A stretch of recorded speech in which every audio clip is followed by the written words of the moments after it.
దినం దేవుని వాగ్దానం. ఈ ఉదయకాల సమయంలో ఈ దినం దేవుని వాగ్దానం అని చక్కటి ఆత్మీయ కార్యక్రమానికి ప్రేమతో ఆహ్వానిస్తూ బాగున్నారా? పొద్దున్న లేస్తున్నారా? ఎంతమంది ఉదయకాల ప్రార్థన, ఉదయకాల ఆరాధన 5 to 6 పాస్టర్ ప్రవీణ్ యూట్యూబ్ నుండి మీకు వస్తుంది. దేవుడు మిమ్మల్ని ప్రేమిస్తూ, కృపచూపుతూ, కనికరిస్తూ, అద్భుతాలు చేస్తూ ఈ పరిచర్యలో ఎన్నో విషయాలు ఎంతో ఆత్మీయంగా ఎన్నో రీతులుగా దేవుడు మిమ్మల్ని బలపరుస్తున్నాడు. ఈరోజు కష్టకాలంలో, దుఃఖ సమయాల్లో ఉన్నారా? ఎవరు నాకు లేరు, నా పరిస్థితి ఏంటి, నా బ్రతికేంటి, నా జీవితం ఏంటి, నా కుటుంబం ఏంటనే బాధలో ఉన్నారా? దేవుడు ఎంత ప్రేమ కలిగిన వాడంటే ఆయన నిన్న నేడు నిరంతరం ఏకరీతిగా ఉన్నవాడు. ఈరోజు నీ స్థితిగతులను మార్చగలిగే దేవుడు ఆయన. నీ కన్నీటిని నాట్యంగా మార్చేవాడు. ఆవిడ ధైర్యంగా ఉండండి, దేవుని ప్రేమించండి, దేవునికి దగ్గర అవ్వండి. ఇంకా రక్షణ లేని బిడ్డలు నీ కొరకు మరణించి ప్రాణం పెట్టి తిరిగి లేచి పరలోకి వెళ్ళి మళ్ళీ రాబోతున్న యేసయ్యకి నీ హృదయాన్ని ఈరోజు ఒకే ఒక్క మాట నేను చదువుతున్నాను, చదువుకుందాం. యెషయా గ్రంథం 43వ అధ్యాయం 5వ వచనం.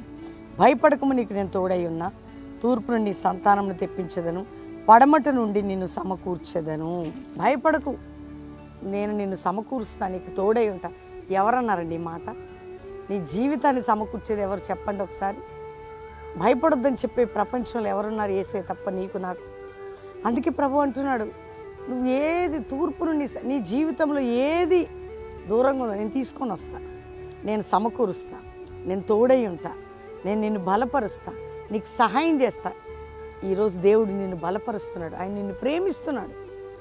నీకు ఎటువంటి భయము దిగులు పెట్టుకోవద్దు. ప్రభు ఆత్మ వాగ్దానపూర్వకంగా నీతో మాట్లాడుతుండగా ఒకటే చెప్పు, ఈరోజు ఏ విషయంలో భయపడుతున్నావు? భయపడకు, నేను నీకు భయపడొద్దు, నీకు తోడై ఉన్నా, నేను నిన్ను సమకూర్చుతాను. ఎంత మంచి మాట అండి.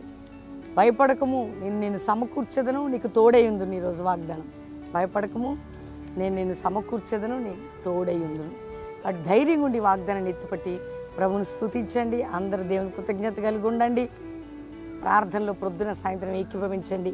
ఇంకా బలమైన కార్యాలు ప్రభు చేయబోతున్నాడు. అందరం ప్రార్థన చేసుకుందాం. తండ్రి, ఉదయకాలం ఎంతమంది వాగ్దానం వింటున్నారో, రక్షణ లేని వారికి రక్షణ, పాప క్షమాపణ, నానావిధ రోగ వ్యాధితో ఉన్న వారికి స్వస్థత, అప్పుల భారం, ఆర్థిక భారం, మానసిక భారం, కోర్టు కేసులు, కుటుంబ పోరాటాలు, అయ్యా ఉద్యోగ సమస్య, గర్భఫలం లేని స్థితి అన్నిటి నుంచి విడిపించి, భూ సంబంధమైన బంధకములుంటే న్యాయం చేసి, ఎవరికి ఏ బాధ ఉన్నా, భారం ఉన్నా, దిగులున్నా, చింతున్నా, వేదనున్న, గాయాలున్న, ఒత్తిళ్ళున్న విడిపించి, మ్యారేజ్ డే బిడ్డలు బ్లెస్ చేస్తూ ఈ సంవత్సరం వారికి దీవెన, బర్త్డే బిడ్డలు దీవిస్తున్నాం. వారు గొప్పవారు కావాలి. దైవజనులు వారి పిల్లల్ని శత్రు నుంచి కంచివేసి కాపాడి, ఇతర దేశాల్లో మా ప్రియులు ఎందరో ఉన్నారు, వారిని రక్షించు.